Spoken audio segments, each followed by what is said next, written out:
hormati rekan-rekan sekalian, bapak-bapak guru hebat SMK Negeri 1 Binangun.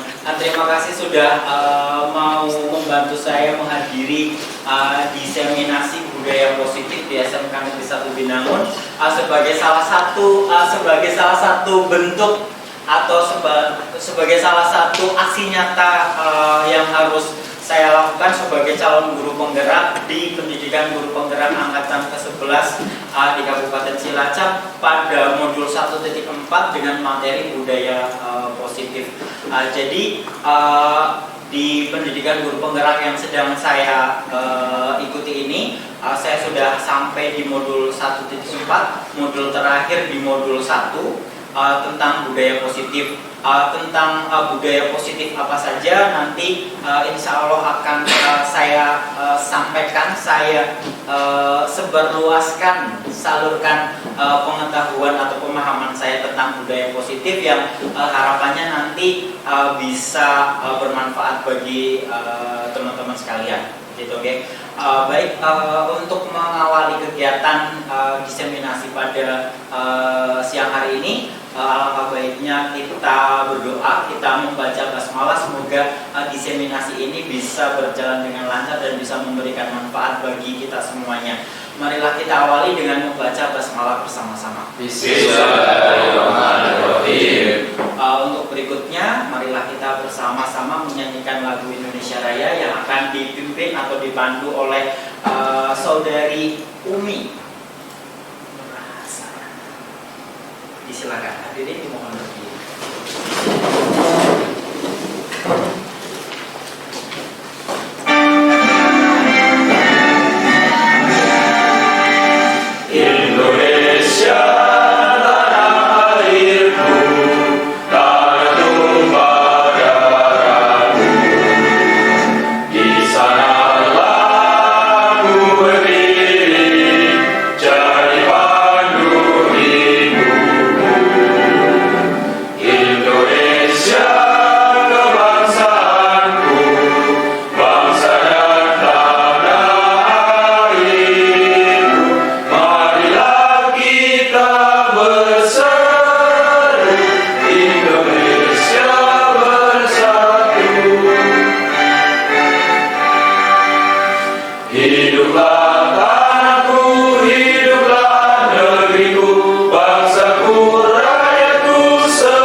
Penyampaian materi berikutnya, marilah kita simak sebentar beberapa pesan dan arahan yang akan disampaikan oleh Bapak Raja Ahsani Winasmadi SPD selaku Wakil Kurikulum SMK Negeri 1 Binangun.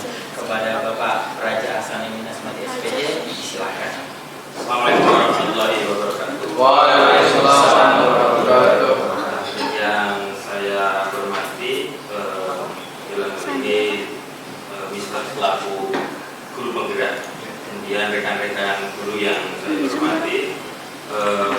Pertama-tama mari kita bacakan pujian bersyukur Allah Subhanahu wa taala karena berkat rahmat dan hidayahnya kita bisa berkumpul untuk melakukan atau mendengarkan diseminasi yang akan disampaikan oleh guru penggerak. Kemudian sholawat dan salam kita aturkan ke junjungan Nabi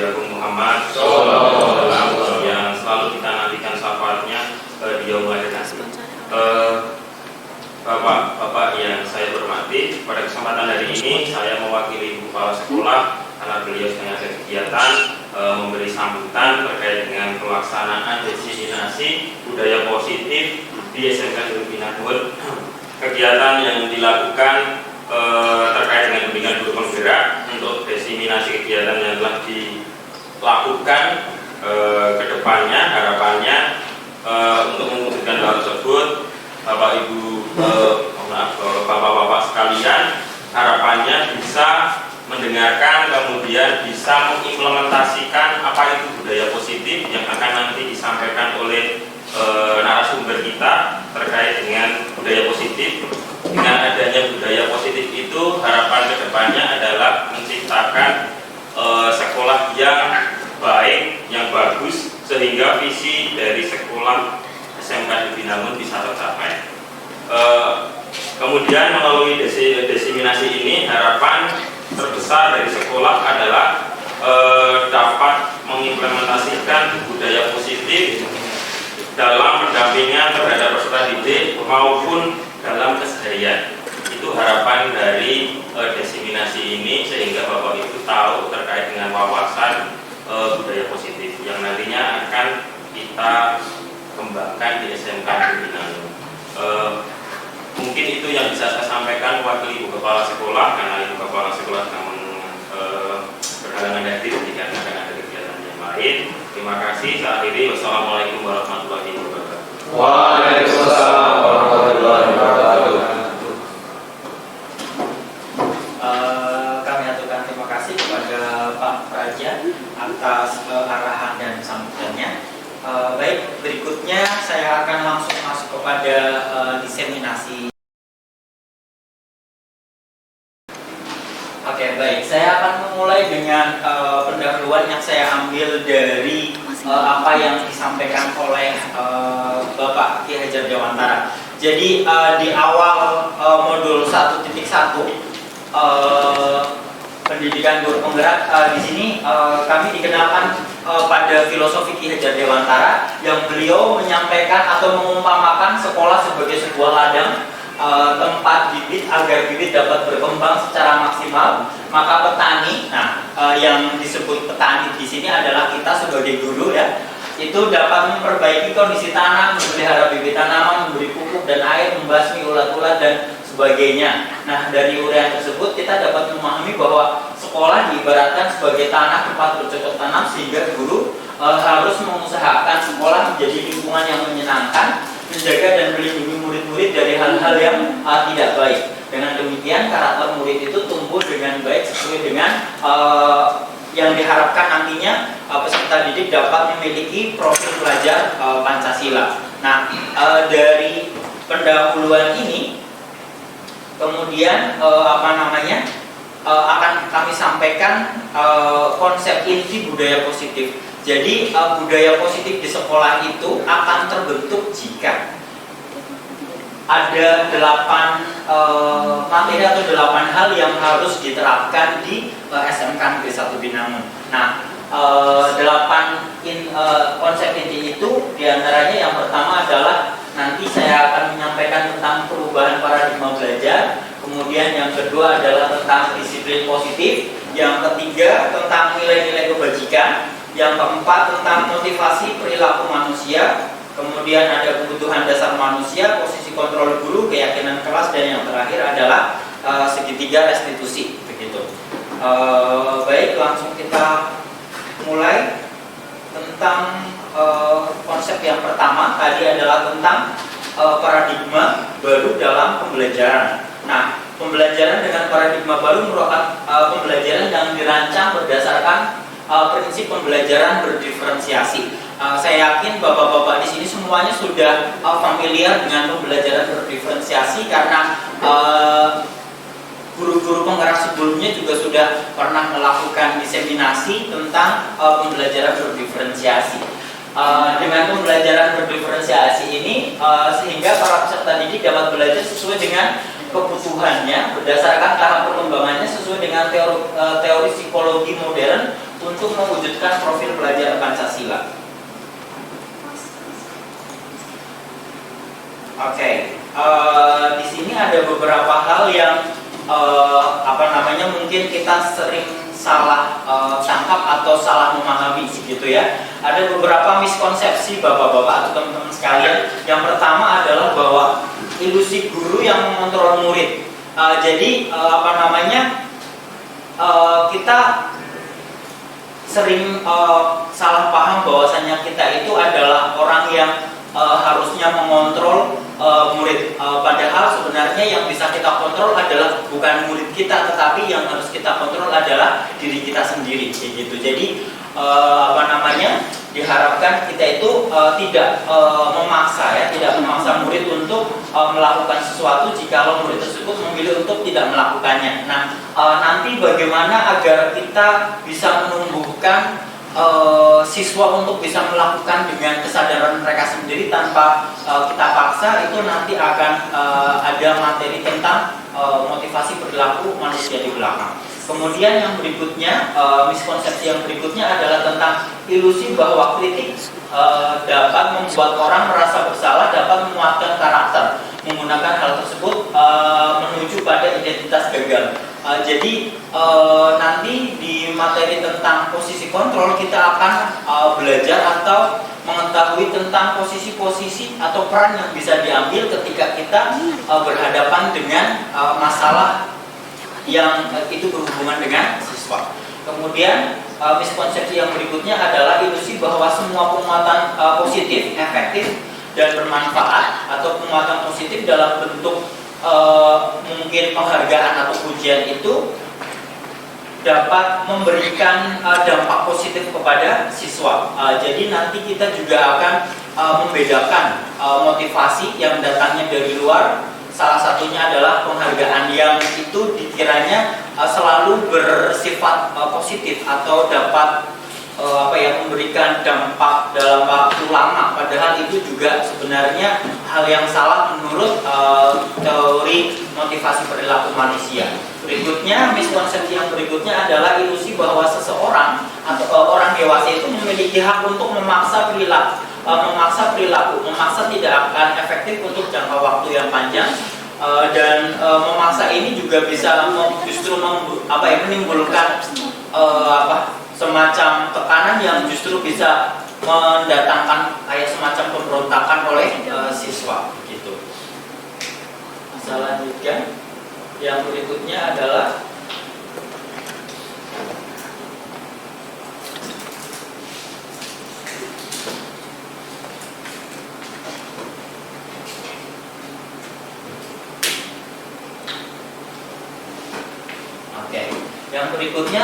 apa itu disiplin? Disiplin di sini berasal dari kata disiplina yang artinya belajar. Disiplin di sini berkonotasi dengan disiplin diri. Jadi yang dimaksudkan disiplin di sini adalah disiplin yang datangnya dari diri sendiri. Disiplin diri dapat membuat seseorang menggali potensinya kepada sebuah tujuan, sesuatu yang dihargai dan bermakna, kayak gitu. Jadi diharapkan dari materi-materi yang nanti disampaikan, disiplin ini juga datangnya bukan dari paksaan yang kita berikan, tetapi diharapkan menurut Ki Hajar Dewantara, disiplin yang dimiliki siswa nantinya diharapkan itu datangnya bukan karena terpaksa dalam bentuk peraturan yang ada di sekolah, tapi lebih diharapkan disiplin yang tumbuh oleh diri siswa itu datangnya dari diri siswa itu sendiri. Disiplin artinya di sini adalah belajar mengontrol diri dengan menggali potensi diri kita sendiri agar tercapai tujuan yang mulia, yaitu menjadi seorang yang diri kita inginkan berdasarkan nilai-nilai yang diri kita sendiri hargai. Ini yang kami maksud bahwasanya sebenarnya disiplin itu memang kita selama ini kan sebagai guru itu berusaha untuk membentuk karakter siswa yang disiplin, tetapi tanpa kita sadari mungkin sebenarnya disiplin yang kita maksud itu justru kayak semacam mengekang atau menekan siswa. Dan diharapkan nantinya melalui diseminasi ini kita juga bisa melakukan refleksi Bapak sekalian, apakah yang kita lakukan selama ini itu kalau berdasarkan kurikulum yang terbaru, kurikulum merdeka, apakah pelaksanaan disiplin positif atau disiplin yang kita lakukan di sekolah selama ini itu sudah benar sesuai dengan kurikulum terbaru di yang kita terapkan di sekolah kita, yaitu kurikulum merdeka. Nah, berikutnya untuk menciptakan murid yang merdeka, syarat utamanya adalah harus ada disiplin yang kuat. Disiplin yang kuat di sini adalah disiplin, sekali lagi, yang berasal dari motivasi internal. Motivasi internal itu berarti yang datang dari diri mereka sendiri. Adapun untuk contoh-contoh pelaksanaan disiplin positif, sebenarnya di sekolah kita kan sudah banyak begitu ya. Selama ini di sekolah kita sudah berupaya sekali untuk melaksanakan disiplin positif, seperti setiap pagi dimulai dari yang kita upayakan untuk setiap pagi menyapa anak-anak. Diharapkan dengan kita menyapa anak-anak itu anak-anak secara sendirinya nantinya juga ikut menyapa balik kita. Nah, hal-hal seperti ini yang sebenarnya diharapkan nantinya tumbuh begitu. Kemudian untuk hal berikutnya yang harus saya sampaikan di sini adalah terkait nilai-nilai kebajikan. Nah, nilai-nilai kebajikan di sini kalau pengertiannya bisa disimak. Sifat-sifat positif manusia yang merupakan tujuan mulia yang ingin dicapai setiap individu. Nilai-nilai tersebut bersifat universal dan lintas bahasa, suku, bangsa, agama maupun latar belakang.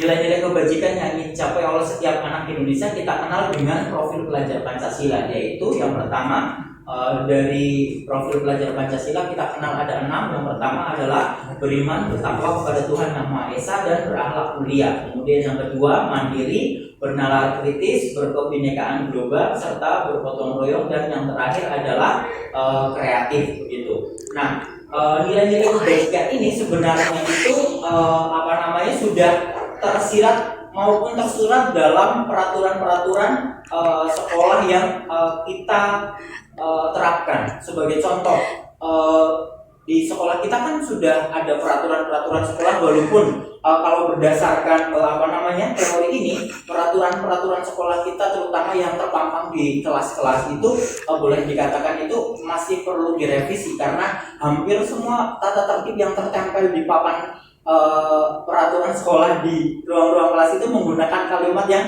sifatnya masih negatif. Sebagai contoh, tidak atau dilarang menggunakan HP seperti itu. Nah, hal seperti itu kalau berdasarkan teori itu masih kurang pas begitu. Jadi ketimbang kita menggunakan kalimat tidak boleh menggunakan atau membawa HP di sekolah kayak gitu, kalimat itu akan lebih enak terdengar kalau kita revisi, misal menggunakan kalimat menggunakan handphone atau alat komunikasi pada waktunya, seperti itu. Contoh yang lain adalah misal kita membuat tata tertib tidak hadir, tidak datang ke sekolah, tidak terlambat datang ke sekolah, seperti itu. Nah, daripada menggunakan kalimat tidak datang terlambat ke sekolah, lebih baik menggunakan kalimat hadir ke sekolah tepat waktu, seperti itu. Nah, dan dari peraturan-peraturan sekolah yang ada di sekolah kita, sebagai contoh misal kalau ada kalimat yang mengatakan hadir ke sekolah tepat waktu atau tidak datang ke sekolah terlambat, dari peraturan atau pernyataan ini sebenarnya itu kita mengharapkan siswa-siswa kita itu mempunyai nilai-nilai kebajikan. Kira-kira Pak Hafid, kalau misal dari kalimat peraturan sekolah yang mengatakan, ada kalimat peraturan sekolah yang mengatakan siswa hadir ke sekolah tepat waktu, kira-kira nilai kebajikan apa yang diharapkan dimiliki oleh anak-anak? Menurut saya mandiri. Oke, mandiri. Selain itu Berakhlak mulia. Oke, berakhlak mulia. Dan berakhlak mulia di sini nanti bisa kita jabarkan lebih banyak tentang misal berakhlak mulia nanti bisa di kelas itu nanti kita jabarkan tentang saling menghormati, kemudian bertanggung jawab, kemudian toleransi dan lain-lain, seperti itu. Baik, berikutnya ini masih tentang nilai-nilai kebajikan universal. sifat-sifat positif manusia yang merupakan tujuan mulia yang ingin dicapai setiap individu. Kemudian kebajikan-kebajikan yang tadi saya sampaikan, contohnya misal tentang saling menghormati, tanggung jawab, kemudian ada toleransi, itu diyakini seseorang, maka motivasi. Jadi yang tadi saya sampaikan, sifat-sifat ini diharapkan itu muncul dari dalam diri anak sendiri, kayak gitu. Dan dengan memiliki motivasi yang tumbuh atau muncul dari dalam diri mereka sendiri, diharapkan mereka itu bisa menggerakkan motivasi dari dalam untuk mencapai tujuan yang mulia, yang intinya nanti adalah bahwa budaya positif ini bisa menghasilkan peserta didik yang mempunyai profil pelajar Pancasila, kayak gitu. Intinya pokoknya hasil atau produk dari diterapkannya atau adanya budaya positif di sekolah itu adalah siswa-siswa kita itu memiliki karakter atau sifat profil pelajar Pancasila. Pinjam punya itu nggak? Pinjam punya.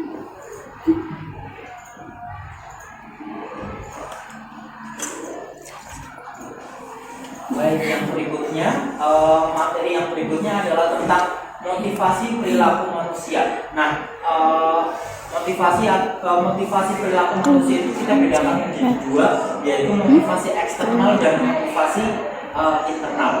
Motivasi eksternal itu ada dua, yaitu adanya hukuman dan adanya reward atau penghargaan. Jadi sebagai contoh, kalau misal anak-anak kita itu datang tepat waktu, itu kalau alasannya, kalau misal ada yang ditanya kenapa kamu datang ke sekolah tepat waktu, kalau misal mereka menjawab takut dihukum, malas berdiri di depan, seperti itu berarti motivasi yang mereka miliki itu masih motivasi yang eksternal karena alasan mereka adalah takut dihukum, begitu. Termasuk juga ketika ada seorang anak yang begitu semangat atau antusias mengikuti pembelajaran di kelas karena gurunya sering memberikan bonus nilai misal, ataupun karena gurunya seperti mungkin Pak Sain yang begitu sayang sama murid-muridnya, suka memberikan takdiran, begitu ya Pak Sain.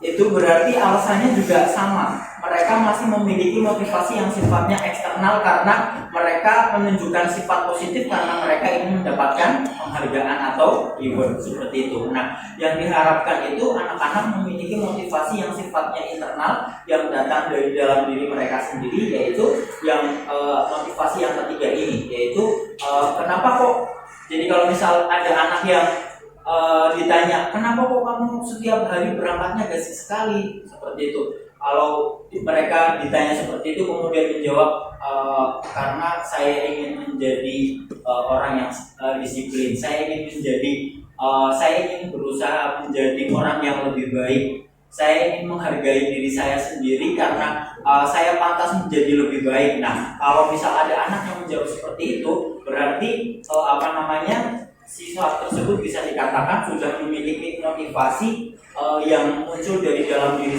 diri mereka sendiri. Jadi alasannya bukan karena takut dihukum atau pengen di alam nang guru ini bocah rajin gitu ya, bukan karena ingin mendapatkan pujian seperti itu, tapi karena memang mereka ingin menjadi anak yang seperti itu, gitu. Maka anak tersebut bisa dikatakan sudah memiliki motivasi internal, gitu.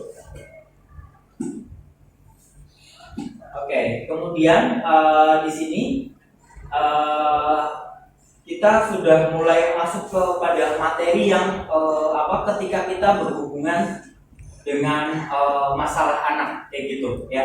Jadi di sini diharapkan kita bisa membedakan antara hukuman, konsekuensi, dan restitusi. Restitusi nanti secara khusus nanti akan dibahas di belakang. Nah, jadi kita diharapkan bisa di sini memberikan pemahaman tentang apa bedanya hukuman sama konsekuensi. Sebagai contoh di sini, yang kita maksud dengan hukuman di sini berarti maksudnya ada identitas gagal dan identitas sukses. Maksudnya identitas gagal dan identitas sukses itu apa sih? Nah, jadi ketika misal anak ya ketika kita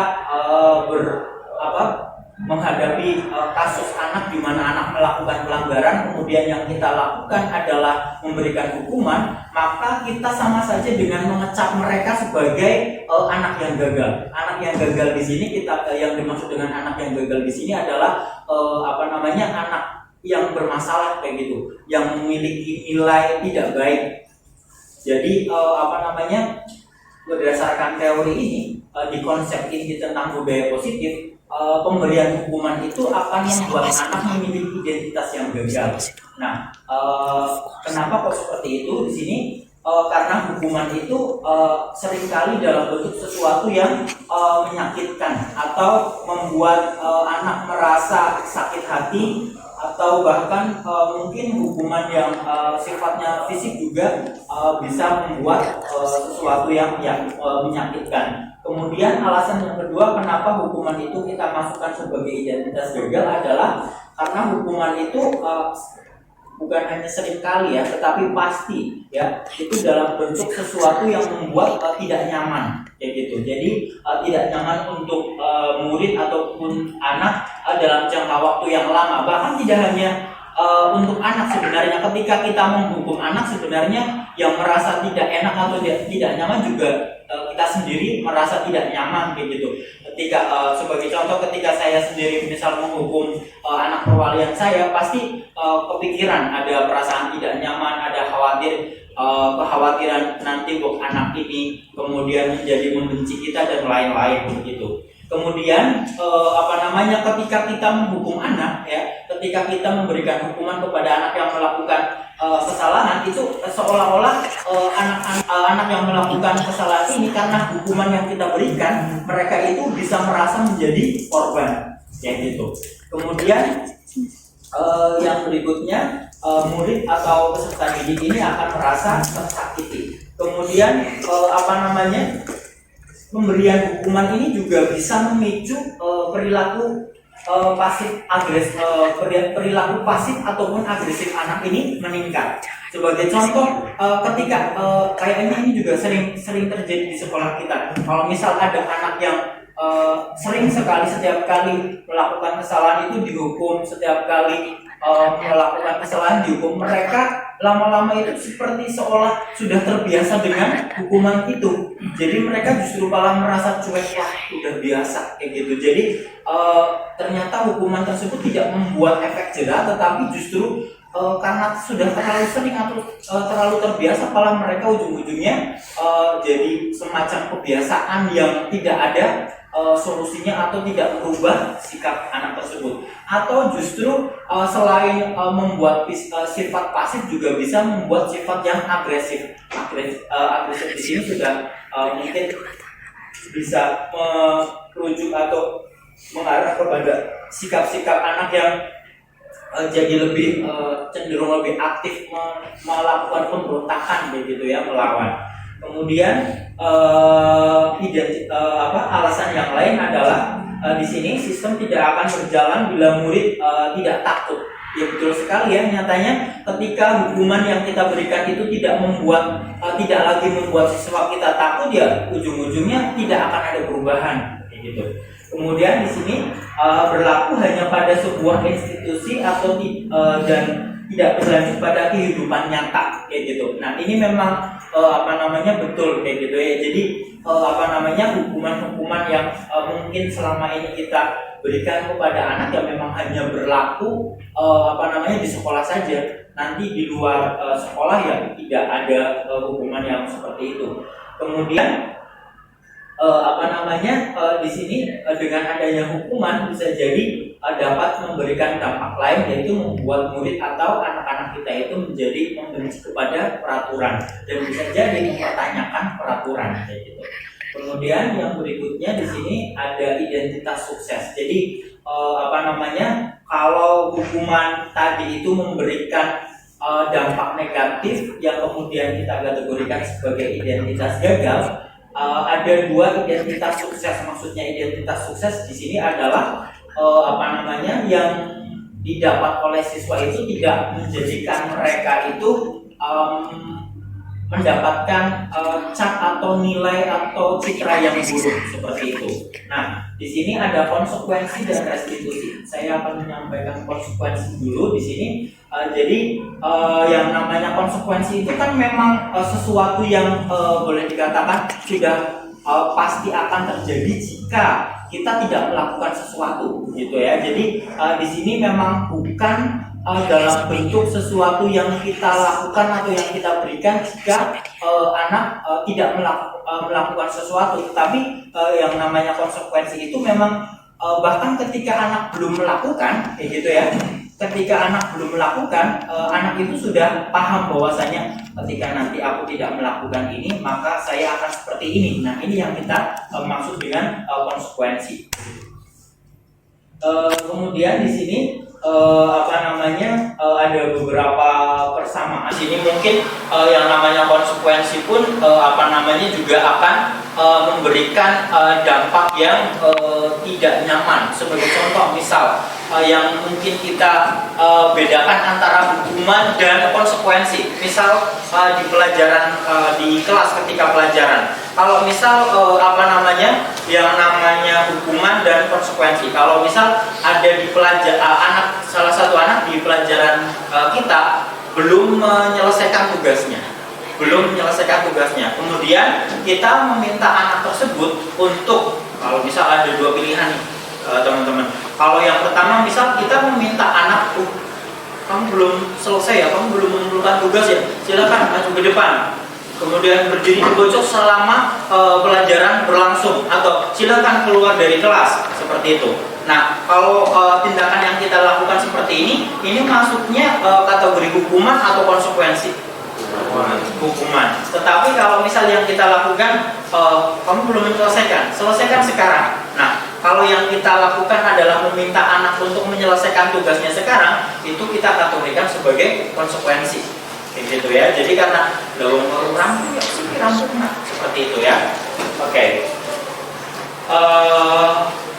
Itu untuk hukuman dan konsekuensi. Untuk restitusi nanti kita akan langsung bahas sendiri di belakang.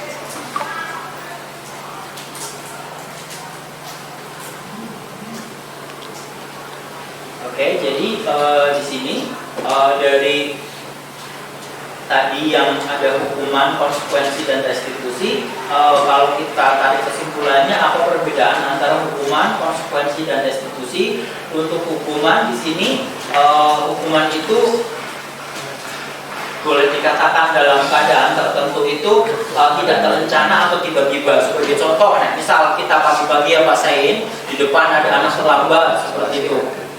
Coba sekarang kamu bersihkan kamar mandi, seperti itu. Itu kan sesuatu yang memang tidak direncanakan, begitu ya. Tiba-tiba sesuai dengan atau ketika ada masalah saja. Kemudian murid tidak tahu apa yang akan terjadi atau tidak dilibatkan. Kemudian bersifat satu arah dan bisa dalam bentuk hukuman fisik atau psikis. Sementara kalau konsekuensi itu terencana atau disepakati sesuai peraturan. Nah, di sini ada terencana atau disepakati sesuai peraturan. Peraturannya apa? Di sini nanti salah satunya disepakatinya dalam kesepakatan kelas atau keyakinan kelas yang akan kita bahas setelah ini. Kemudian murid tetap dibuat tidak nyaman. Kemudian sikap guru selalu memonitor murid. Sementara kalau dalam proses restitusi nantinya itu kalau yang kita lakukan restitusi, maka proses restitusi itu menciptakan kondisi bagi murid untuk memperbaiki kesalahan. Kemudian guru itu akan berkolaborasi mengajak murid untuk menemukan atau mencari solusinya, begitu.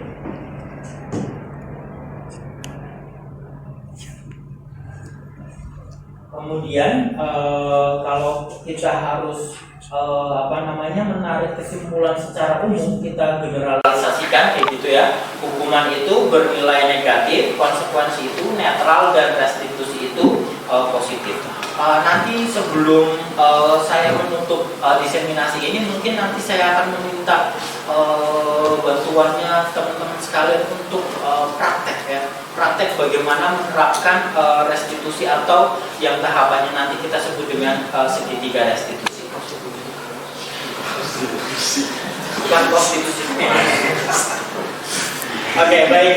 Apa namanya? Ada di sini ada beberapa pernyataan, nih. Yang pertama ada mencatat 100 kali di dalam buku kalimat saya tidak akan terlambat lagi karena terlambat ke sekolah. Kemudian lari keliling lapangan basket 2 kali dan seterusnya. Coba kalau pernyataan yang pertama di sini kita mulai dari Pak Purbo. Menurut Pak Purbo, pernyataan pertama di sini masuknya kategori hukuman atau konsekuensi. Kelihatan ya? Bisa dipinjami kacamatanya? Mencatat 100 kali dalam buku kalimat saya tidak akan terlambat lagi karena terlambat ke sekolah. Menurut Pak Purbo ini termasuk hukuman atau konsekuensi?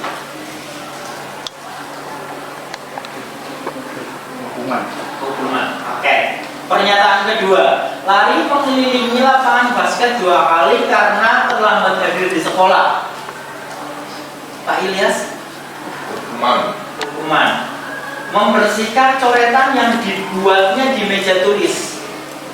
Di meja. Kalau ada anak-anak mencoret-coret meja terus diminta membersihkan coretan. Hukuman atau konsekuensi? Konsekuensi. Murid diminta untuk push up 15 kali karena tidak menggunakan masker di sekolah zaman dien. Hukuman. Menggantikan kertas tugas teman yang telah dicoret-coret. Oke. Menjemur di lapangan basket pukul 12 siang karena mengobrol dengan teman. Hukuman. Murid diminta bertelanjang kaki sepanjang hari karena tidak menggunakan sepatu warna hitam sesuai aturan. Konsekuensi. Oke. Berdiri di depan kelas sambil mengangkat kaki 1 karena tidak bisa menjawab pertanyaan. Kehilangan 10 menit jam istirahat untuk menggantikan tugas karena terlambat datang dan tertinggal pelajaran selama 10 menit. Oke. Duduk di bangku pinggir lapangan pada jam istirahat, tidak diizinkan bermain oleh guru piket karena mencederai teman saat bermain di lapangan. Hukuman atau konsekuensi? Oke, coba kita cek jawabannya.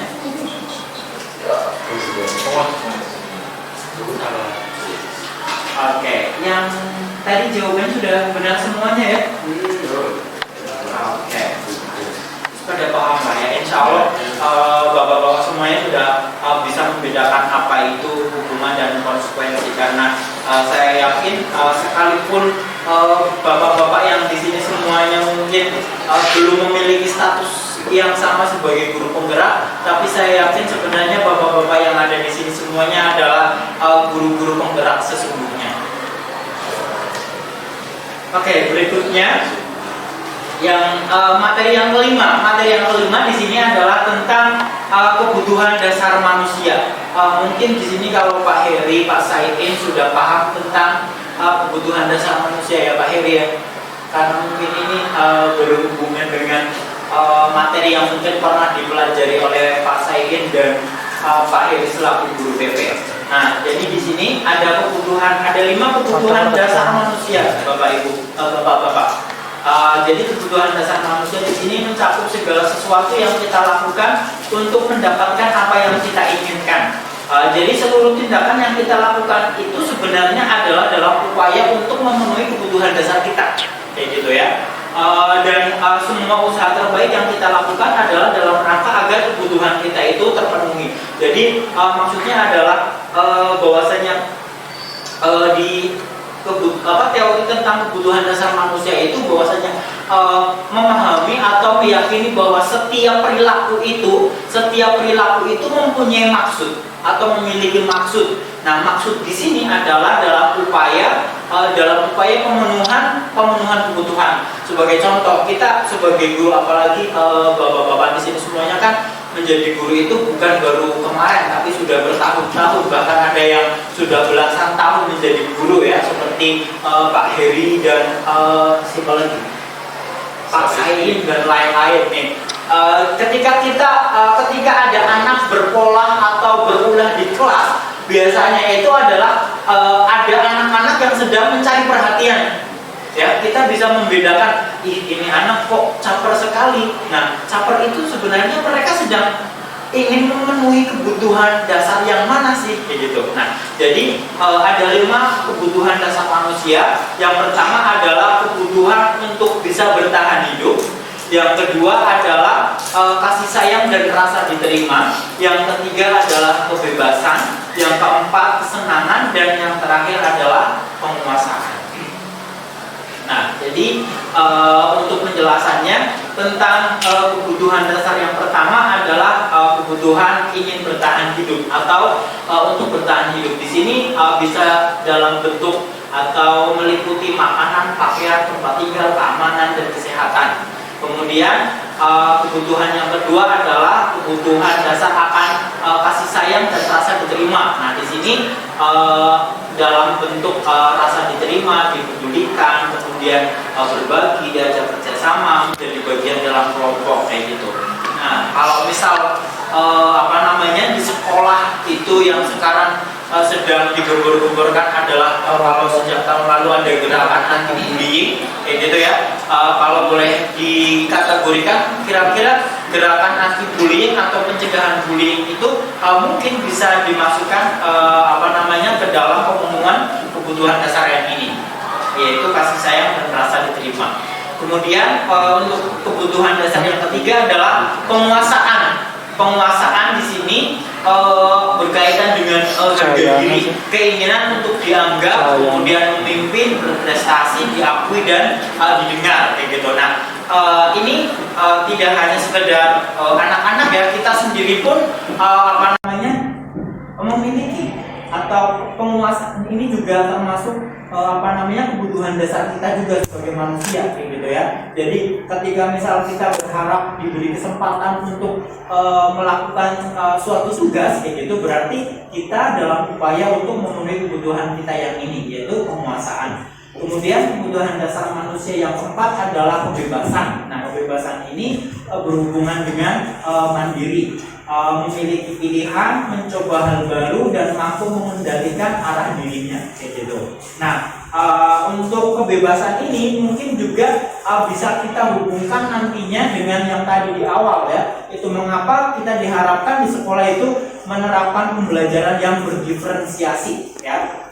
Jadi pembelajaran yang berdiferensiasi di sini diharapkan nantinya juga bisa memberikan kebutuhan dasar siswa sebagai manusia itu dalam bentuk kebebasan kayak gitu ya. Jadi dengan kita tidak memaksakan suatu mungkin metode pembelajaran atau memaksakan salah satu penyampaian materi dengan hanya satu cara saja, itu juga bisa kita anggap sebagai cara kita untuk memberikan atau memenuhi kebutuhan dasar murid-murid kita dalam bentuk kebebasan. Kemudian yang kelima atau yang terakhir, kebutuhan dasar manusia adalah kesenangan. Nah, kesenangan di sini berkaitan dengan bisa bermain, humor, antusiasme, dan tertawa. Jadi mungkin kita harus bertoleransi ya kalau misalnya di sekolah ada rekan-rekan kita yang ketika kita sedang sibuk bekerja, tetapi ada rekan kita yang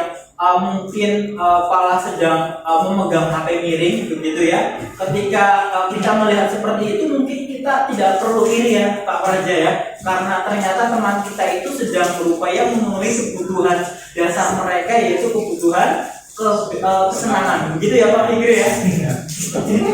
Jadi dengan memahami ini mungkin nanti teman-teman bisa mempunyai dasar hukum, atau mungkin kalau berhubungan dengan agama ya duit dalile ya Pak Sayin ya. Ada Pak Sayin, Pak Ilyas di sini. Kalau ada yang selalu mengolok-olok kita, kalau kita di sekolah itu pekerjaannya cuma memegang HP miring, ada yang mengira seperti itu, kita itu mungkin bisa menyampaikan alasan bukan seperti itu Pak, saya sedang berupaya memenuhi kebutuhan dasar saya, yaitu kesenangan begitu ya. Oke. Bisa diterima teman-teman? Bisa. Pembenaran. Bukan pembenaran tapi justifikasi ya. Ini sedang dikasih dasar hukumnya, dalilnya. Oke, jadi kalau misal di sini ada sebuah kasus, teman-teman, Bimo, bukan Bimo teman kita ya. Bimo di sini adalah seorang anak TKB yang selalu berlari keluar kelas menuju jalan raya di depan sekolahnya. Ini bukan Nadif juga ya Pak? Bukan ya. Walaupun Pak Praja pernah menangis seperti ini ya. Di depan sekolahnya yang ramai dengan kendaraan. Tingkahnya membuat gurunya Bu Ani bingung dan seringkali lari mengejarnya. Nah, di sini ada beberapa kemungkinan jawabannya. Kalau misal ada si Bimo ini ngomong, aku senang main kejar-kejaran dengan ibu guru. Nah, kalau dia ngomong seperti ini, si Bimo ngomong seperti ini, kira-kira kebutuhan apa yang dari 5 kebutuhan dasar ini apa yang diinginkan? Oke, kesenangan ya, kita pegang dulu jawabannya. Kalau kemudian si Bimo ngomong, ibu kejar aku karena ibu sayang aku kan? Gitu.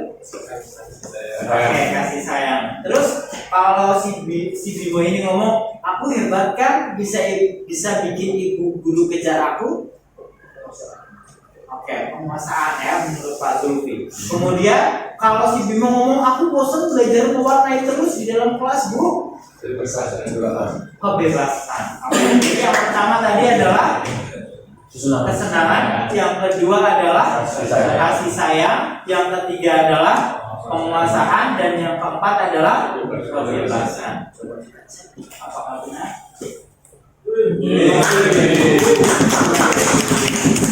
Ternyata sudah pada jos-jos ya. Sudah layak sekali menjadi guru penggerak semua ya. Jadi jangan lupa besok kalau ada pendaftaran Pak dan daftar ya teman-teman.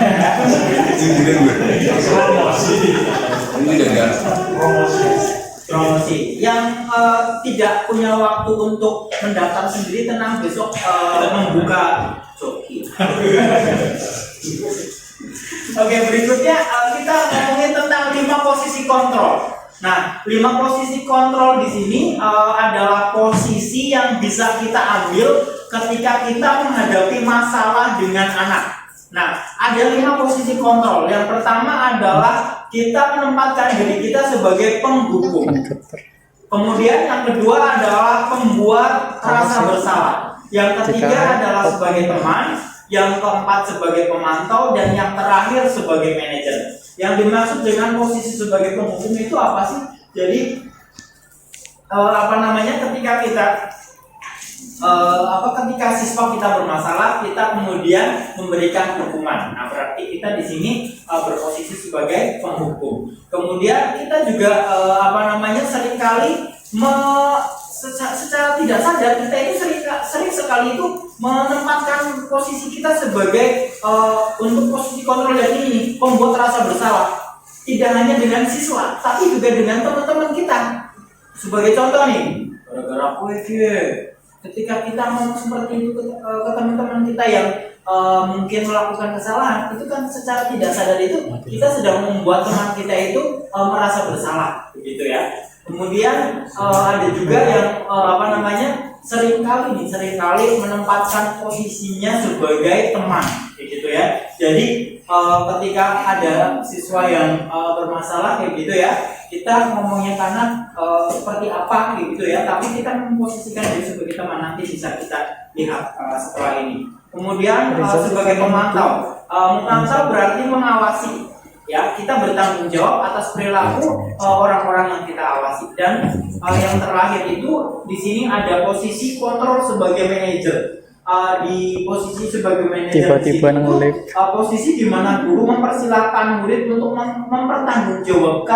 mempertanggungjawabkan kesalahannya atau tindakannya, gitu. Nah, nantinya yang bisa melakukan posisi manajer inilah, posisi kontrol sebagai manajer inilah yang nantinya itu bisa melakukan tahap atau tindakan dalam bentuk restitusi. Jadi bukan memberikan hukuman, tidak hanya sekadar mengingatkan tentang konsekuensi, tetapi juga melakukan restitusi, begitu. Posisi manajer inilah yang nantinya diharapkan ketika kita menghadapi masalah, entah itu dengan rekan kerja ataupun dengan anak-anak kita terutama, diharapkannya itu posisi kontrol yang kita ambil itu bukan sebagai teman, apalagi sebagai penghukum, tetapi sebagai manajer, kayak gitu. Walaupun 5 posisi kontrol di sini itu bisa atau boleh dilakukan semuanya sesuai dengan kondisinya, kayak gitu ya. Jadi posisi manajer dan posisi penghukum di sini kalau saya pahami sendiri itu memang seperti ibaratnya seperti tingkatan-tingkatan kasta. Jadi ketika kita mengambil posisi kontrol sebagai penghukum, seolah-olah itu adalah posisi kontrol terburuk yang bisa kita ambil, kayak gitu. Sementara posisi manajer itu adalah kasta tertinggi yang diharapkan. Jadi mungkin ini paling baik, kayak gitu. Walaupun kalau Pak Praja mengatakan kesiswaan, justru seringkali yang kita lihat kesiswaan ataupun ketertiban yang mungkin harusnya bertanggung jawab atau paling mendapatkan memiliki tugas ini, yang sering kali kita lihat itu posisi kontrol yang kita lihat itu justru sebagai penghukum, kayak gitu ya, bukan sebagai manajer. Oke, saya lanjutkan. Nah, jadi misal di sini ketika ada kasus sebagai contoh, di sini ada siswa tidak memakai atribut lengkap saat upacara. Kalau kita meminta mereka untuk lari mengelilingi lapangan 2 kali putaran, itu berarti kita mengambil posisi sebagai penghukum.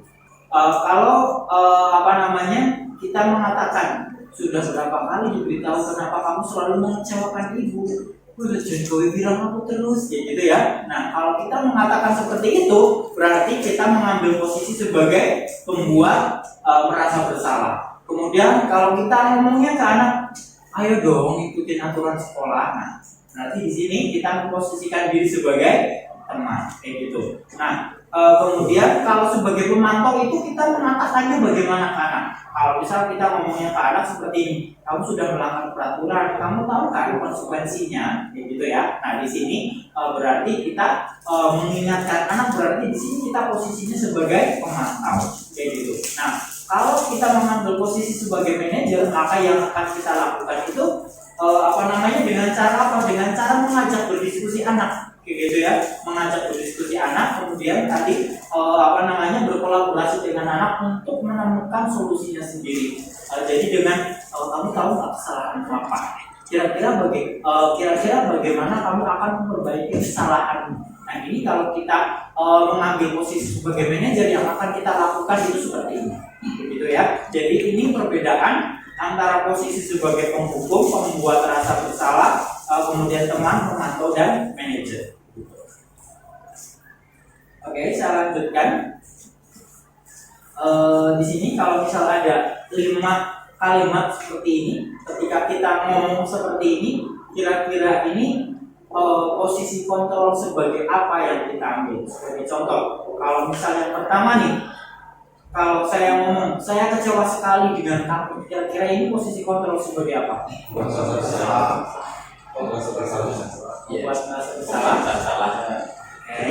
Kalau kita ngomong, kamu tidak pernah benar melakukannya, udah salah terus lu. Oke. Penghukum. Kalau kita ngomongnya, ayolah, please lakuin demi gue. Sanksi atau konsekuensinya apa? Tahu kan? Oke, manajer atau pemantau. Nah, kalau apa rencana untuk menyelesaikan masalah ini? Manajer. Begitu ya? Iya, kayaknya. Emang suka dan cocok dari penggerak KPK. Betul semuanya ya? Mirip besok presentasi. Sudah siap jadi guru penggerak ya? Pak Rizky juga? Siap. Pak Rizky sama Pak Fikri sudah memenuhi syarat juga kayaknya ya Pak Raja ya? Oh iya. Oke, yang berikutnya adalah keyakinan kelas. Oke, Bapak Ibu, Bapak-bapak, teman-teman semuanya, keyakinan kelas ini yang sebenarnya diharapkan untuk dilakukan di awal ya, di awal di awal pembelajaran. Jadi sebelum kita memulai pembelajaran di semester baru atau di tahun ajaran baru, diharapkan itu kita membuat keyakinan kelas. Nah, keyakinan kelas ini itu berbeda dengan peraturan sekolah, ya. Jadi keyakinan kelas ini atau kesepakatan kelas ini yang bisa kita gunakan sebagai senjata atau sebagai alat untuk mengontrol, ya, perilaku siswa, kayak gitu, perilaku anak. Tadi kan disampaikan bahwasanya di awal kita itu tidak bisa mengontrol peserta didik. Kita tidak bisa mengontrol orang lain. Yang bisa kita kontrol adalah diri kita sendiri, kayak gitu. Nah, kita berusaha mengontrol diri kita sendiri. Kita berupaya agar anak bisa mengontrol diri mereka sendiri. Senjatanya apa? Senjatanya adalah dengan membuat keyakinan kelas, kayak gitu ya. Nah, jadi pembentukan keyakinan kelas itu ada beberapa tahap, kayak gitu ya. Jadi poin pertama di sini, keyakinan kelas itu bersifat lebih abstrak daripada peraturan yang lebih rinci dan konkret, ya. Jadi kalau misal tadi kan saya sampaikan keyakinan kelas itu berbeda dengan peraturan kelas atau peraturan sekolah, gitu. Jadi sebagai contoh, kalau misal peraturan sekolah kan ada yang tadi contoh di awal itu tidak boleh menggunakan HP pada jam pelajaran atau tidak diperbolehkan menggunakan HP atau membawa HP ke sekolah. Itu tata tertib atau peraturan, gitu. Nah, kalau keyakinan kelas kita buatnya itu tidak seperti itu, ya. Keyakinan kelasnya itu peraturan sekolah yang melarang anak menggunakan HP kan sebenarnya mengharapkan anak agar apa? Agar fokus, begitu ya, agar fokus dalam pembelajaran. Maka keyakinan kelas yang bisa kita buat, kita bisa menggunakannya atau menuliskannya fokus saat pelajaran. Fokus, gitu ya. Nah, itu kan mungkin sesuatu yang abstrak itu kan memang tidak bisa dipegang, gitu ya, tidak bisa diraba, tapi bisa terasa atau bisa terlihat, gitu.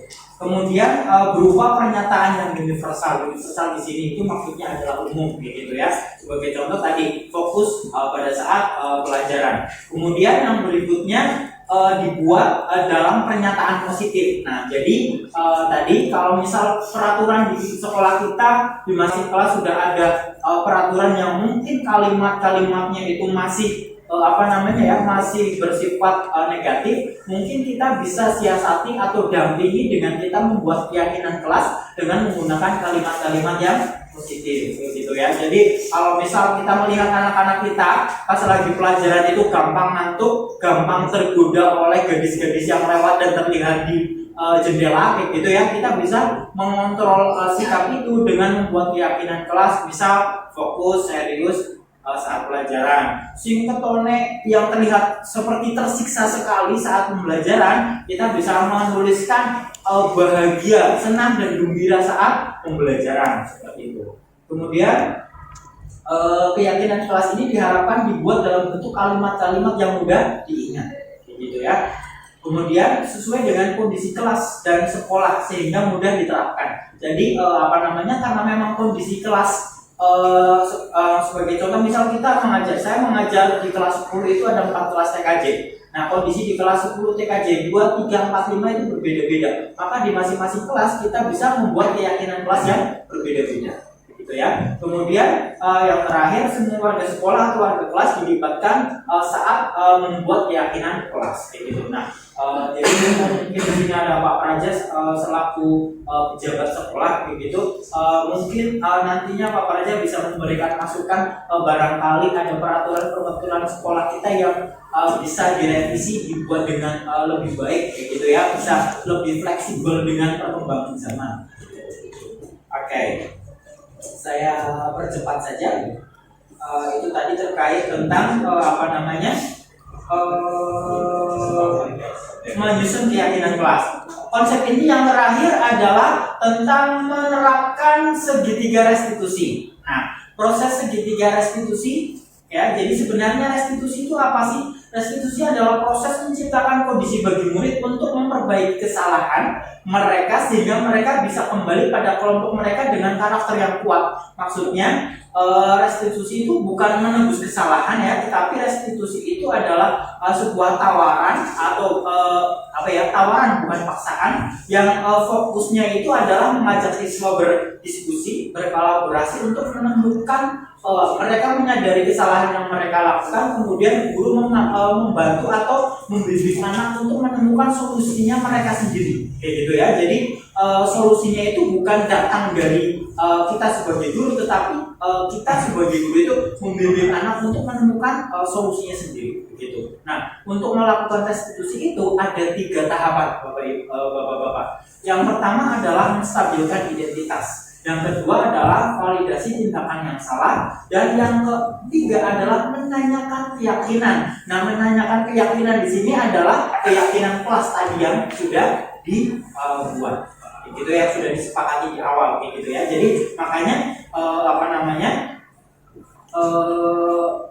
yang tadi diawali dengan membuat keyakinan kelas itu adalah agar nantinya ketika ada anak yang bermasalah itu kita bisa mengembalikannya kepada kita punya keyakinan kelas apa ya, gitu ya. Jadi keyakinan kelas ini kita gunakan sebagai kontrolnya. Nah, di tahap yang pertama tadi ada menstabilkan identitas. Di sini itu dilakukan itu berdasarkan prinsip membuat kesalahan adalah bagian dari proses pembelajaran. Maksudnya adalah jadi ketika kita mengatasi anak yang bermasalah, ketika anak melakukan kesalahan itu tidak kemudian kita mengatakan wes salah gitu ya, tetapi yang dimaksud dengan memahami bahwasanya kesalahan adalah bagian dari proses pembelajaran itu agar anak itu tidak merasa kalau mereka itu adalah identitas gagal, kayak gitu ya. Jadi kita berusaha menggunakan kalimat yang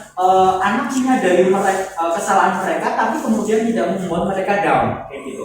Nah, saya akan percepat saja. Sebagai contoh ketika misal ketika biar nanti setelah ini teman-teman langsung praktek ya, ketika ada anak yang melakukan kesalahan, untuk menstabilkan identitas itu kita bisa dengan menyampaikan seperti ini. Sebagai contoh, kalimat yang bisa kita lakukan untuk menyampaikan menstabilkan identitas adalah dengan menyampaikan seperti ini.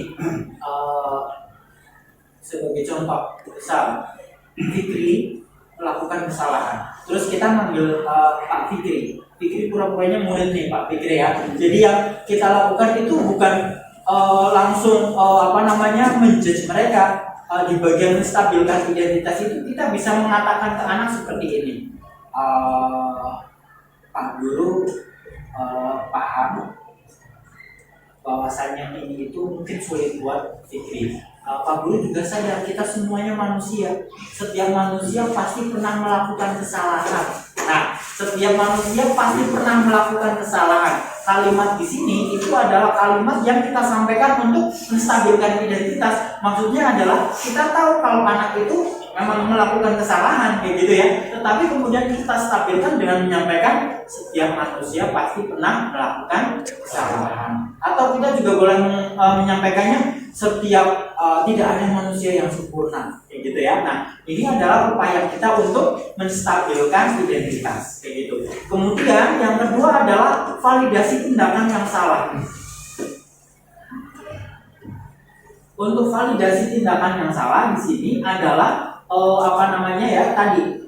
validasi tindakan yang salah tadi di awal kita saya sudah sampaikan bahwasanya setiap perilaku atau tindakan anak itu punya maksud. Maksudnya punya maksud adalah mereka berlaku seperti itu karena mereka ingin memenuhi kebutuhan dasar mereka, kayak gitu. Nah, yang dilakukan oleh kita ketika kita validasi tindakan yang salah adalah kita mencari tahu, kayak gitu ya. Kenapa anak bertindak seperti itu? Ya, kenapa anak bertindak seperti itu? Kita mencari tahu alasannya, kayak gitu. Nah, kemudian kita menanyakan, kamu sadar kalau itu salah, kayak gitu ya? Sadar nggak kalau itu salah, kayak gitu ya. Nah, jadi kita mencari alasan, menanyakan alasan atau menggali yang membuat anak melakukan kesalahan, kayak gitu. Kemudian di tindakan yang terakhir, di tahap yang terakhir adalah menanyakan keyakinan. Setelah tadi kita menstabilkan identitas dan agar anak tidak merasa minder, kayak gitu ya, tidak down dengan menyampaikan semua orang pasti pernah melakukan kesalahan. Sudah ditanya kenapa kamu bersikap seperti itu. Kemudian yang kita lakukan sebelum kita mendorong atau menggiring anak untuk menemukan solusi, kita hubungkan dengan keyakinan kelas kita. Sebagai contoh, kalau misal ada anak yang mengantuk saat pembelajaran atau ada anak yang menggunakan HP atau game saat pembelajaran. Nah, kita bisa menanyakan keyakinan kelas kita. Misal, kalau Fikri main game saat pelajaran, kira-kira Fikri melanggar keyakinan kelas kita yang mana ya? Yang mana Fikri? Yang nah, tadi kan sudah saya contohkan fokus kayak gitu ya. Fokus. Tidak fokus Pak. Nah, kalau begitu sekarang Fikri sudah tahu ya keyakinan kelas apa yang tidak Fikri taati. Kira-kira setelah ini Fikri akan melakukan apa? Gimana Pak Fikri? Fokus dengan cara bagaimana? Tidak lagi saat pelajaran. Nah, jadi yang kita lakukan seperti itu ya, dengan menggiring anak untuk menemukan solusinya sendiri. Itu yang kita lakukan di tahap menanyakan keyakinan. Jadi tindakan anak kita hubungkan dengan keyakinan kelas yang sudah kita buat, kemudian kita menggiring anak untuk menemukan solusinya, begitu ya. Baik, itu berarti materi terakhir yang harus saya sampaikan di diseminasi kali ini. Jadi karena ini sudah 1 jam, teman-teman, kayaknya tidak perlu praktek ya. Tidak perlu praktek ya. Sudah paham ya? Ada berapa posisi kontrol? Ada 5. Yang pertama, yang kedua, pembuat rasa bersalah. Yang ketiga sebagai yang keempat sebagai pemantau, yang terakhir sebagai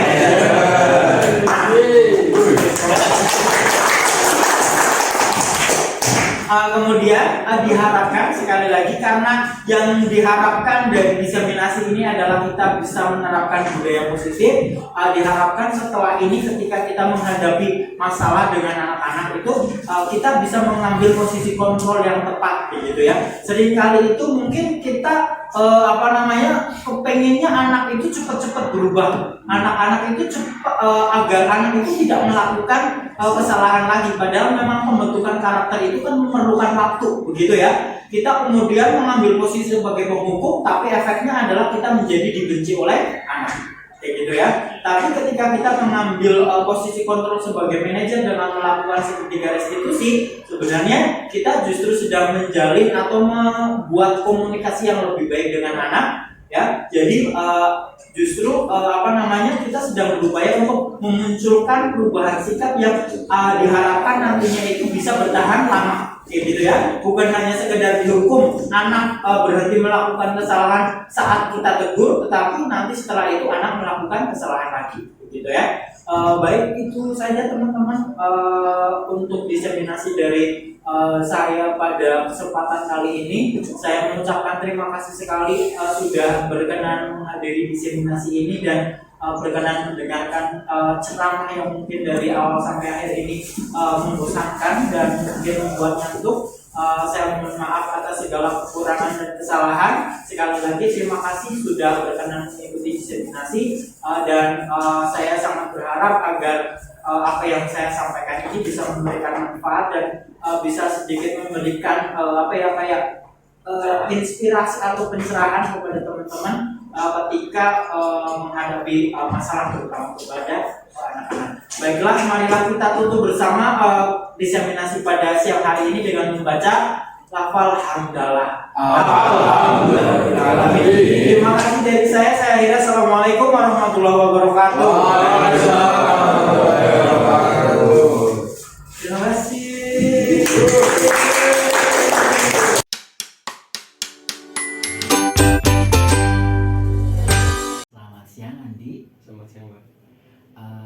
Jadi kemarin Mister atau Pak Guru dapat laporan dari guru piket bahwasanya Andi kemarin datang terlambat. Apakah betul? Betul Pak, Sudah berapa kali? minggu ini sudah 3 kali terlambat. Sudah 3 kali terlambat. Oke. Menurut Andi, apakah terlambat sekolah itu perbuatan yang baik? Tidak. Tidak. Terus saya tahu pasti Andi punya alasan kenapa Andi bisa sampai terlambat berangkat sekolah. Punya Pak, Apa? bangun kesiangan Kenapa Andi bisa sampai bangun kesiangan? karena begadang saat malam main HP. Karena begadang main HP. Nah sekarang kan Andi sudah tahu ya, sudah tahu apa yang membuat Andi sampai bangun kesiangan hingga terlambat berangkat sekolah. Nah sebagai guru, Pak Guru juga memahami bahwasanya kita manusia biasa pasti tidak luput dari kesalahan. Kita pasti punya kesalahan, tapi bukan berarti kemudian menjadikan kita biasa-biasa aja dengan kesalahan kita. Kita kan harus memperbaiki, iya apa enggak? Iya. Oke, kalau Andi berangkat sekolahnya terlambat, kira-kira Andi melanggar peraturan sekolah nggak sih? Melanggar, Apa itu? masuk dekat tepat waktu. Oke, oleh karena itu, jadi keyakinan kelas apa yang Andi langgar? Apa ayo? Disiplin. Disiplin. Oke, oleh karena itu, setelah ini kira-kira apa yang akan Andi lakukan? Memperbaiki waktu tidur. Memperbaiki waktu tidur, kemudian Kemudian apa lagi? bangun pagi dan tidak akan mengulangi kesalahan lagi. Bangun pagi dan tidak mengulangi kesalahan lagi. Oke, baik. Karena Andi sudah sadar apa kesalahannya Andi, setelah ini Andi insya Allah tidak akan terlambat lagi, akan memperbaiki waktu tidurnya Andi lagi, dengan harapan setelah ini Andi akan menjadi siswa yang Disiplin. Begitu ya. Terima kasih. Semoga dengan diskusi ini Andi bisa menjadi seorang siswa yang Disiplin. begitu ya. Terima kasih atas waktunya. Setelah ini boleh kembali ke kelas. Ya Pak. Terima kasih. Sama-sama. Saya Andi Purboyo dari kelas 12 TP1. Saya senang diajak berdiskusi oleh Bapak Slamet Rusdianto. Dari diskusi kemarin, saya menyadari bahwa saya memang salah karena sering berangkat terlambat. Sebelum berdiskusi, saya merasa takut karena khawatir dihukum. Namun ternyata Pak Slamet hanya ingin mengingatkan dan menyadarkan saya. Terima kasih Pak Slamet. Saya berjanji tidak akan terlambat lagi.